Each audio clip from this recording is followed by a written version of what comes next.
the immediate past chairman of Glasgow branch, Engineer Stephen Guayi, the brand new chairman, Engineer Segun Olarin-Oye. Is it Olarin-Oye or Olarin-Moye? I'd like to be clear. Olarin-Oye. Very good. Thank you.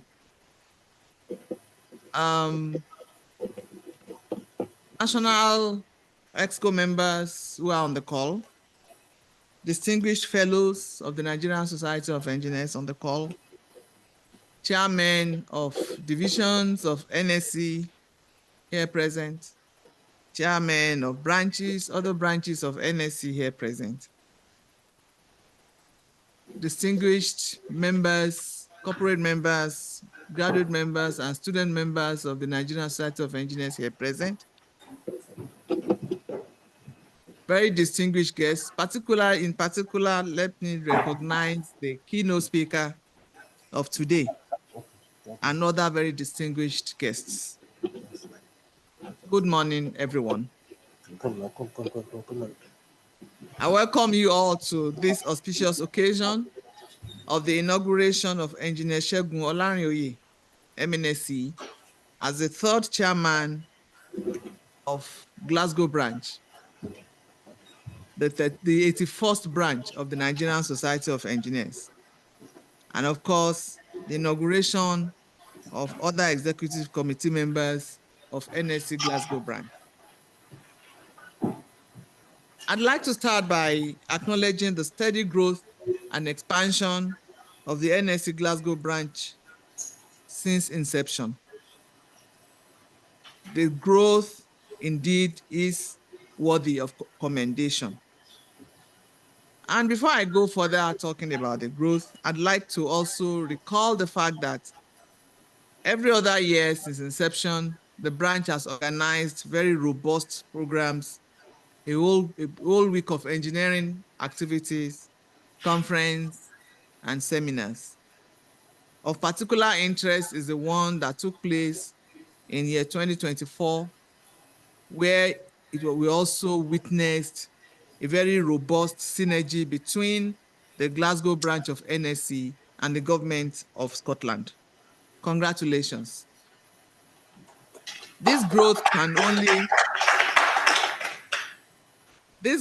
only be ascribed to the commitment and oneness of purpose of successive leaders, coupled with the cooperation of members of the branch. There is no doubt that the election of Engineer Segun Olarin-Oye, MNSE, to steer the affairs of the branch derives from the confidence of the members in his capabilities as a thoroughbred and business-minded technocrat.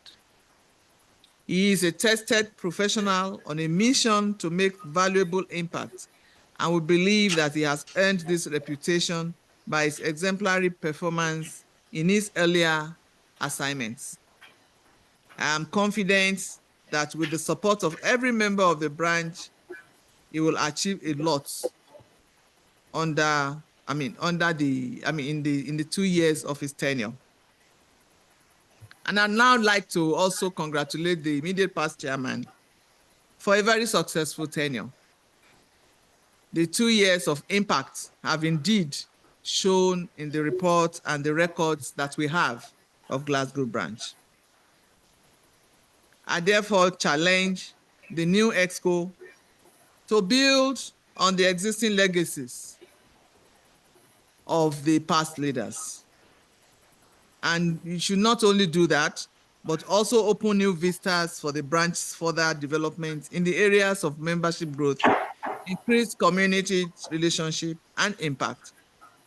This definitely will require resourcefulness and top-notch networking strategies on the part of the new EXCO. And here is my charge to the new EXCO or the newly elected officials. You must continue on the vibrant path of initiating community engineering projects and professional development programs that will arouse the interest of members and attract new ones.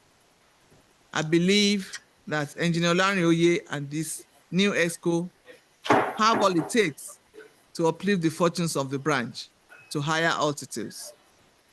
And while congratulating you again on this inauguration, I wish you the best in all your endeavors.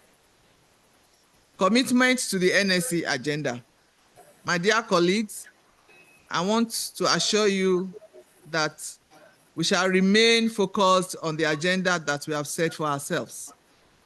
We are making steady progress on improving intergovernmental industry academia collaborations, improving community impact, reinforcing international relations mechanisms, as well as on other important pillars of the NSE strategic agenda.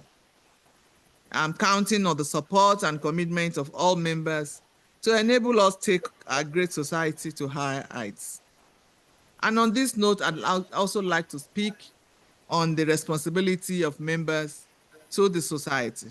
Much as the society has the responsibility of catering to the professional development, welfare, and welfare of members, as well as advocating with government, the members also owe the society the responsibility of paying their annual subscriptions. Recently, we have started programs, we have flagged up programs that depend or that rely on subscriptions for success. We have tried to also create avenues and networks and platforms for members to develop themselves professionally. Just about 2 weeks ago, we flagged off the cohort 2 of our training for young engineers and older ones. For the young engineers, we flagged off a training on data analytics, and for older engineers, we flagged off training on digital transformation in engineering practices. And for both, the major requirement was a positive financial status. And this is to ensure that it is only those who pay the subscriptions to the society that benefit from the programs, various programs of the society. We're also working on ensuring that we have more partners and collaborators who would offer discounts on goods and services to members who are financially up to date. Your membership ID card will be your access to all these benefits. I therefore implore you to continue to commit yourselves to the society so that we can grow the society to the height that we all desire. National Engineering Conference and Annual General Meeting. I also wish to use this opportunity to remind you all of our flagship event, being the 2025 National Engineering Conference, Exhibition, and Annual General Meeting, which will hold between 1st and 5th of December 2025 in the Oyo State capital, Ibadan. The theme of this year's conference is Engineering Innovation for a Sustainable Blue Economy. This year's conference promises to be one with a difference. We expect that at least 8,000 participants will be at the conference.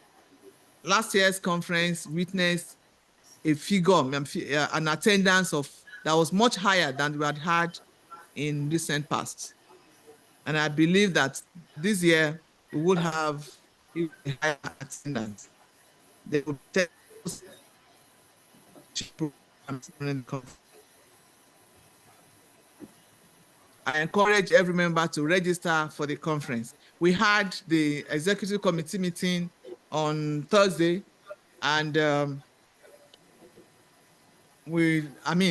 put a question to the National Exco members on how many people had registered.